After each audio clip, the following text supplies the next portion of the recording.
Welcome to The Explainer. Today, we're diving into the sparkly and very expensive world of diamonds. But first, I want to start with a number. So, take a look at this. $57.4 million. What do you think that buys? A mansion in Beverly Hills? Maybe a private jet? Nope.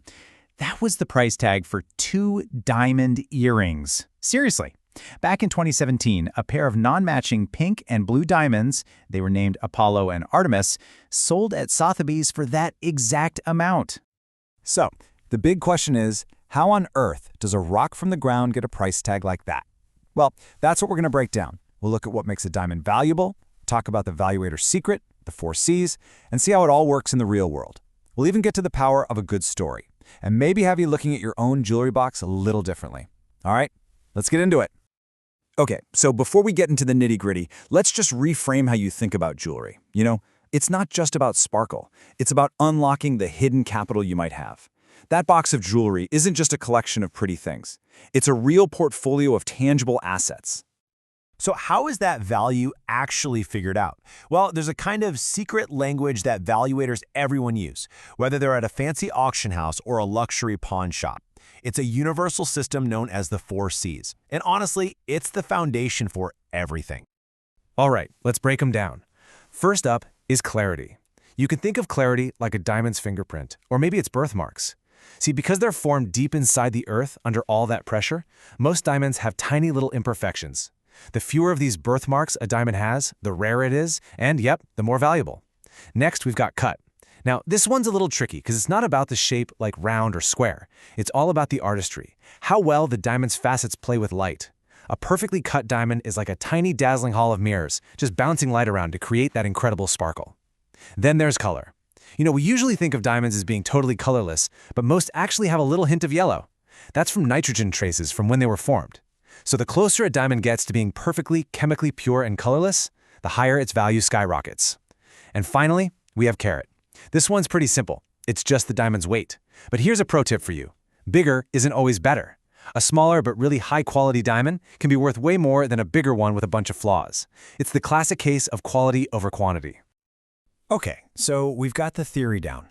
But now for the fun part. Let's see how these 4 C's come together in the real world to create some truly mind-boggling price tags. Let's start with something most of us are familiar with, diamond rings. I mean, for a lot of people, these are the most important pieces of jewelry they'll ever own, both emotionally and financially. They mark those huge life moments, right?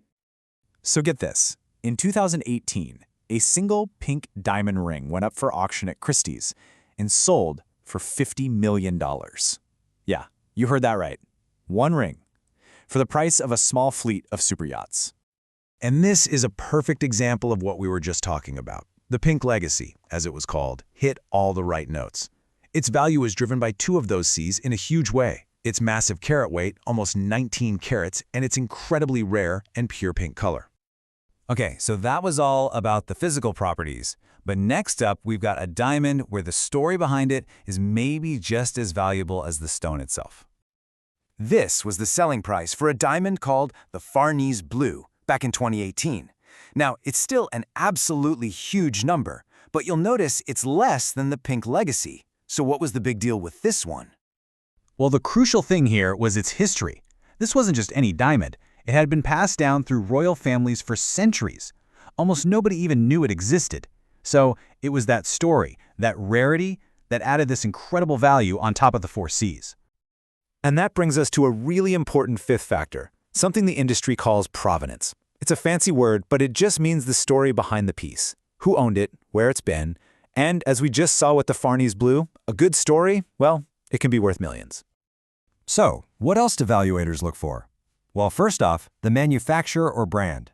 You know, a signature from a legendary house like Cartier or Tiffany adds a ton of value. It's a stamp of quality. Then you've got the material it's set in. Platinum, for example, is way rarer than gold and super durable, so it's a top choice for high-end pieces and adds to the price tag. The gemstone type itself is a big deal too.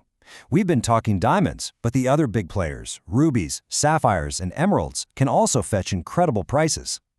And finally, something that might sound boring but is absolutely crucial, certification. Having official paperwork from an institute like the GIA is like a passport for your diamond. It's an undisputed guarantee of quality. So knowing all this might make you look at that jewelry box you have tucked away a little differently, right? That piece you inherited or that thing you forgot you even had? Because sometimes amazing value is hiding in the most unexpected places. And I mean really unexpected places. Get this, it's a true story. Someone was at a junk sale, like a flea market, in London.